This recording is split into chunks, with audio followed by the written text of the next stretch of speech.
আসসালামু আলাইকুম রহমতুল্লাহ। আপনার সায়েন্স একাডেমি থেকে সকলকে জানাই শুভেচ্ছা। দীর্ঘ অনেকদিন পরে আবার অনলাইনে ভিডিও দেওয়া শুরু করছি আল্লাহর রহমতে। মাঝে অনেকদিন অসুস্থ ছিলাম, আল্লাহর রহমতে সুস্থ হয়েছি। তো শুরু করতেছি নবম দশম হায়ার ম্যাথ বীজগণিতিক রাশি অর্থাৎ দ্বিতীয় অধ্যায়টা। আমরা যে বিষয়গুলো নিয়ে আলোচনা করবো সেটা হলো চলক, বহুপদী, সমমাত্রিক রাশি অর্থাৎ প্রতিসম রাশি ও চক্রকর্মিক রাশি। আসলে বীজগণিতিক আর রাশিতে কিন্তু আমাদের অনেকগুলো পার্ট আছে এখানে, অর্থাৎ বাকি সবগুলো আমাদের জানতে হবে। আর খুব গুরুত্বপূর্ণ একটা চ্যাপ্টার, প্রায় প্রতি বছর এখান থেকে কিন্তু প্রশ্ন আসে। তো চলো শুরু করি। প্রথমে হলো চলক। এটা আমরা ক্লাস 6 থেকে এই কথাটার সাথে খুব পরিচিত হয়েছি যে চলক কি আসলে। আসলে হলো চলক অজানা রাশিকে অর্থাৎ অজানা কোনো কিছুকে আমরা বোঝানোর জন্য চলক ব্যবহার করে থাকি। সাধারণত এ থেকে জেড পর্যন্ত যে লেটারগুলো আছে সেগুলো দিয়ে কিন্তু আমরা চলককে বোঝাই, কিন্তু আমরা বেশিরভাগ এক্স ওয়াই জেড এই তিনটাকে ধরি কিন্তু চলক হিসাবে। এখন একটা বিষয় হলো, আমরা যখন এক্স ওয়াই জেডকে চলক ধরি, যদি নির্দিষ্ট করে কাউকে চলক ধরি, যেমন এক্স এখানে নির্দিষ্ট চলক ধরলাম আমি, তাহলে এখানে যদি আমি লিখি 3x² + 4y² প্লাস 3xy, যদি এরকম লিখি, একটু খেয়াল করে দেখো এখানে যেহেতু আমি এক্সকে নির্দিষ্ট করে চলক ধরেছি, তাহলে বাকি সবগুলো আমার কিন্তু চলক হবে না, বাকিগুলো কি হয়ে যাবে, ধ্রুবক পদ হয়ে যাবে। ক্লিয়ার? আচ্ছা, এরপরের ব্যাপারটা একটু খেয়াল করে দেখো। আচ্ছা, চলক সেটা দেখো, শুধু একটা চলক যদি থাকে, যেমন 3x² + 6x + 2, এখানে এরা তো দুজনে চলক, মানে এক্স একটা চলক, তাহলে এক্স ছাড়া যেটা আছে সেটা হলো কি হবে, ধ্রুবক পদ হবে। তার মানে এই +2টা হলো কি, ধ্রুবক পদ। আচ্ছা, দুই চলকের বহুপদী হতে পারে, দুই চলকের, যেমন ধরো মনে করো x² + y² + 4xy, এরকম হতে পারে কিন্তু। হ্যাঁ, এখানে কিন্তু আমার চলক আছে দুইটা। হ্যাঁ, এই বিষয়টা কিন্তু অবশ্যই মাথায় রাখতে হবে। আচ্ছা, সবচেয়ে গুরুত্বপূর্ণ যে বিষয়টা সেটা হলো বহুপদী। আমাদের এটা খুবই গুরুত্বপূর্ণ একটা বিষয়, তোমাদের জানতে হবে যে বহুপদী কি আসলে। দেখো, বহুপদী সাধারণত দেখো এখানে একটা পদ নিয়ে বহুপদী গঠিত হতে পারে, আবার a + b, এখানে দুইটা পদ আছে, দুইটা পদ নিয়ে বহুপদী গঠিত হতে পারে, আবার a + b + c অর্থাৎ তিনটা পদ নিয়েও কিন্তু বহুপদী গঠিত হতে পারে। এখন আমার কথা হলো যে তোমার তো জানতে হবে যে বহুপদী কিভাবে গঠিত হচ্ছে। যদি এরকম থাকতো যে 1/3a + 1/2 এরকম যদি থাকতো, এখানে কি এটা কি বহুপদী কি না? আমি বলবো না, বহুপদী না। মনে রাখবা, বহুপদী হওয়ার জন্য আমরা যে সংখ্যা রেখাটা দেখি না, সংখ্যা রেখা, এটা তো আমাদের সংখ্যা রেখা, রাইট? তাহলে এটা হলো আমাদের 0 বিন্দু, এখান থেকে আমাদের 1 2 3 এরকম যাচ্ছে কিন্তু ডট ডট ডট ডট, এগুলো আবার কি -1 -2 -1 -2 এরকম ডট ডট ডট চলে যাবে। আচ্ছা, এই যে এখান থেকে, অর্থাৎ এই যে এখান থেকে যেগুলো আছে না, এগুলো যদি কোনো চলকের উপরে থাকে, তখন তাকে তোমরা বহুপদী বলতে পারবে, তাছাড়া কিন্তু বহুপদী বলতে পারবে না। তার মানে বহুপদীর যে পাওয়ারটা আছে, সেই পাওয়ারটা অবশ্যই শূন্য সহ ধনাত্মক সংখ্যা হতে হবে।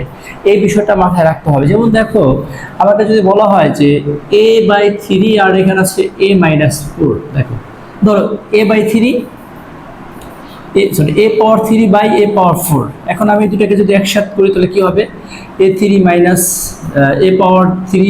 4 অর্থাৎ a−1 আসতেছে, অর্থাৎ এটা কিন্তু ধনাত্মক না, এটা ঋণাত্মক আসতেছে। সো এটা কখনোই বহুপদী হতে পারে না, এটা কখনোই বহুপদী হবে না।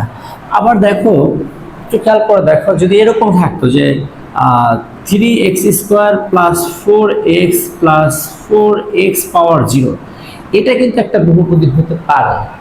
কেন? এক্স এর উপরে 0 মানে কি 1, 1 এর সাথে 4 গুণ করলে আমাদের কিন্তু অ্যান্সারটা এরকমই চলে আসে। তো আমরা এটাকে বলতে পারি কি, এটা একটা বহুপদী।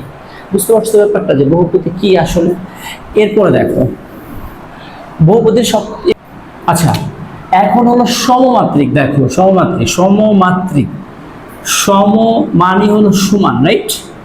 সম মানে সমান, আর মাত্রিক হলো মাত্রা, অর্থাৎ মাত্রাটা সমান থাকবে। এখানে যে চলকগুলো থাকবে তাদের প্রত্যেকের মাত্রা সমান থাকবে। যেমন দেখো x² + y² + z², এটা একটা সমমাত্রিক রাশি। কেন সমমাত্রিক রাশি? কারণ প্রত্যেকটা চলকের মাত্রা কিন্তু সমান। বুঝতে পারছো না কথাটা? প্রত্যেকটা চলকের মাত্রা কিন্তু সমান। সো এটা একটা কি সমমাত্রিক। আচ্ছা, সমমাত্রিকের পরে কি আছে আমাদের? প্রতিসম রাশি। আচ্ছা, প্রতিসম রাশি একটু খেয়াল করে দেখো। যদি আমার এরকম থাকতো যে P of x comma y সমান x square plus y square plus x y, যদি এরকম থাকতো, মনে করো এটা একটা রাশি। এখন এই রাশিকে যদি আমরা এক্স এর জায়গায় যদি ওয়াই কে বসাই, আবার ওয়াই এর জায়গায় যদি এক্স রে বসাই, তাহলে কি হয় দেখো তো। আমরা এক্স এর জায়গায় বসাবো ওয়াই, তার মানে কি হবে ওয়াই স্কোয়ার প্লাস, আর ওয়াই এর জায়গায় বসাবো এক্স, তার মানে কি হচ্ছে X square plus x Y. আচ্ছা, এখানে কি কোনো পরিবর্তন হয়েছে? এই যে আমরা চলক চেঞ্জ করছি, একজনের পরিবর্তন আরেকজনের বসাইছি, কোনো পরিবর্তন হয়েছে? কোনো পরিবর্তন হয় না। সো এটা একটা কি? এটা হলো একটা প্রতিসম রাশি। অর্থাৎ এক্স এর জায়গায় ওয়াই, ওয়াই এর জায়গায় জেড, জেড এর জায়গায় এক্স, এরকম যদি তুমি করো, তাহলে যদি কোনো পরিবর্তন না হয়, আগের যে রাশি আছে সেই রাশিটা যদি পাওয়া যায়, তাহলে এটা কি হবে? এটা হবে একটা প্রতিসম রাশি। আচ্ছা, এখানে আরেকটা বিষয় মনে রাখবা, সকল প্রতিসম রাশি কিন্তু চক্রক্রমিক রাশি হয় না, কিন্তু সকল চক্রক্রমিক রাশি কিন্তু প্রতিসম রাশি হয়, এই বিষয়টা কিন্তু মাথায় রাখবা। যেমন ধরো আমরা যদি লিখি P of x comma Y comma Z. আচ্ছা, এখানে যদি আমরা লিখি X cube plus Y cube plus Z cube minus 3xy Z. আচ্ছা, এটা একটা রাশি দেখো। এখন এটা একটা চক্রক্রমিক রাশি কিনা বা প্রতিসম চক্রক্রমিক রাশি কিনা একটু খেয়াল করে দেখো।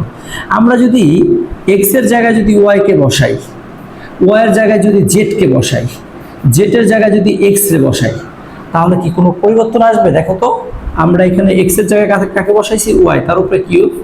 ওয়াই এর জায়গায় কাকে বসাইছি? জেড, জেড এর উপরে কিউব।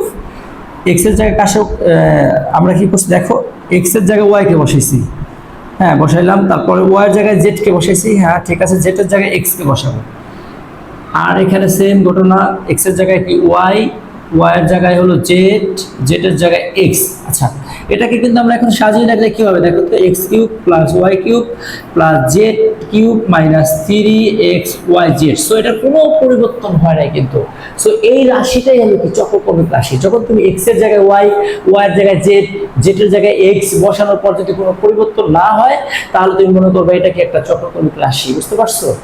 এখানের সবচেয়ে গুরুত্বপূর্ণ যে বিষয়টা হলো, আমাদের কয়েকটা বিষয় এখান থেকে নির্ণয় করতে হবে। সেটা হলো দেখো, আমাদের জানতে হবে মুখ্য পদ কোনটা। মুখ্য পদ আমাদের জানতে হবে, মুখ্য পদ। আচ্ছা, মুখ্য পদের পরে মুখ্য মাত্রা জানতে হবে, মুখ্য মাত্রার পরে মুখ্য সহগ জানতে হবে, মুখ্য সহগের পরে জানতে হবে কি দেখো, মুখ্য পদ, মুখ্য সহগ আর ধ্রুবক পদ। এটা তো আমরা খুব সহজে জানি, ধ্রুবক পদ। আচ্ছা, ধরো আমরা যদি এরকম একটা রাশি নেই, যেমন 3x তার উপরে স্কোয়ার প্লাস 3x প্লাস 2, সহজ একটা রাশি নিলাম। আচ্ছা, এই রাশিতে সর্বোচ্চ পাওয়ার আছে কোথায় বলো? এই যে একটা রাশি, এই রাশিতে সর্বোচ্চ পাওয়ার আছে কোথায়?